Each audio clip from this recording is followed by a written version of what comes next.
कर्नाटक के चुनावी सफर में मैंगलोर में हमने काजू प्रसंस्करण उद्योग से जुड़े लोगों से बात की। इस उद्योग से बड़ी संख्या में महिलाओं को रोजगार मिलता है।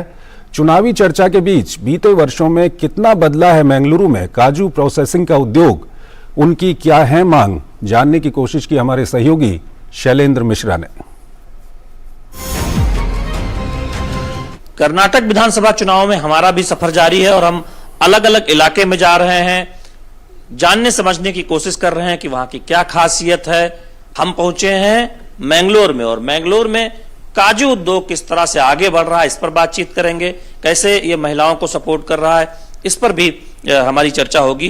किस तरह से आप देख रहे हैं काजू उद्योग बीते वर्षों में कितना बढ़ा है, क्या चुनौतियां आई हैं? यहाँ बीडी, कैश्यू और टाइल इंडस्ट्री जो है ये ट्रेडिशनल इंडस्ट्री है, यानी ज्यादातर जो एम्प्लॉयमेंट अपॉर्चुनिटीज है वो सिर्फ ये तीनों से ही हुआ है। और काजू इसमें खास करके बात यह है कि 95% of the employees are women. ये women employment particularly weaker sections के लिए एक बहुत ही महत्वपूर्ण उद्योग है इस रीजन में। पहले सिर्फ 5 से 10 इंडस्ट्रीज थे यहाँ कर्नाटक में, मगर पिछले 40 साल में 500 से अधिक काजू का फैक्ट्रीज इधर लगे हुए हैं क्लस्टर का रूप में, जो 3 से 4 क्लस्टर्स है इस कोस्टल डिस्ट्रिक्ट में। कितना एम्प्लॉयमेंट होगा और बीते 3-4 वर्षों में कितना बढ़ा है टोटल एम्प्लॉयमेंट देखें काजू इंडस्ट्री में मैंगलोर में, कर्नाटक? करीबन 6 से 7 lakh women are employed in this industry directly, and indirectly in the plantation another 1.5 to 2 lakh women are also employed. तो ये बहुत ही this is a growing industry in this region because of its viability. बहुत सारी और लड़कियां होंगी जो अलग अलग काम कर रही होंगी अलग प्रोसेसिंग यूनिट में, तो लोकल लेवल पे रोजगार मिलता है, अच्छा लगता होगा।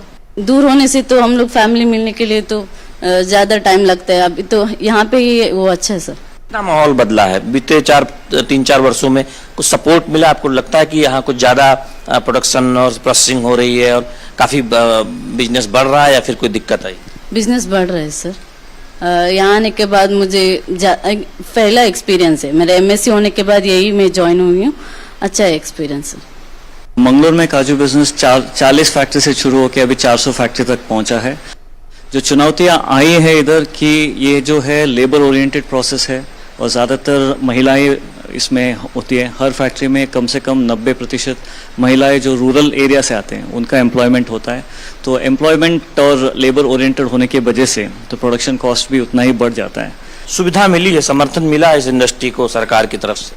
थोड़ा और रिकॉग्नाइज हुआ तो अच्छा होगा, क्योंकि जो इसको एक इंडस्ट्री की तरह ना देख के एक सोशल प्रोसेस की तरह अगर देखा जाए कि जो रूरल एरिया में जो वुमेन एम्पावरमेंट हो रहा है, उधर जो स्कूल्स के डेवलपमेंट हुए, जो एरिया के डेवलपमेंट हुए हैं, वो अगर देखा जाए तो it is a very socially empowering process जो काजू इंडस्ट्री है। गोवा और महाराष्ट्र में जो काजू मिलता है वो दुनिया का सबसे बेहतरीन काजू है, सबसे मीठा होता है और उसकी प्रोसेसिंग अब ज्यादातर मैंगलोर में हो रही है और यहाँ पर प्रोसेसिंग यूनिट में काफी इजाफा भी हुआ है। कई चुनौतियां भी हैं, लेकिन हम देख रहे हैं कि काजू प्रोसेसिंग का जो व्यापार है वो लगातार तेजी से बढ़ रहा है।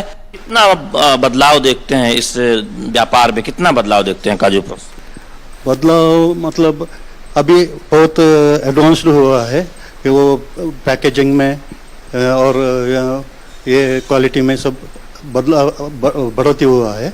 कर्नाटक में जो घोषणा पत्र जारी किया है सभी दलों ने, चाहे बीजेपी हो या फिर कांग्रेस हो या जेडीएस हो, किसानों के लिए अलग से वो दावे कर रहे हैं, वादे कर रहे हैं, लेकिन हम यहाँ बात कर रहे हैं काजू उद्योग की मैंगलोर में किस तरह से वो आगे बढ़ रहा है, भविष्य में क्या संभावनाएं हैं और कितनी बड़ी संख्या में महिलाएं यहाँ पर रोजगार पाती हैं इस उद्योग में।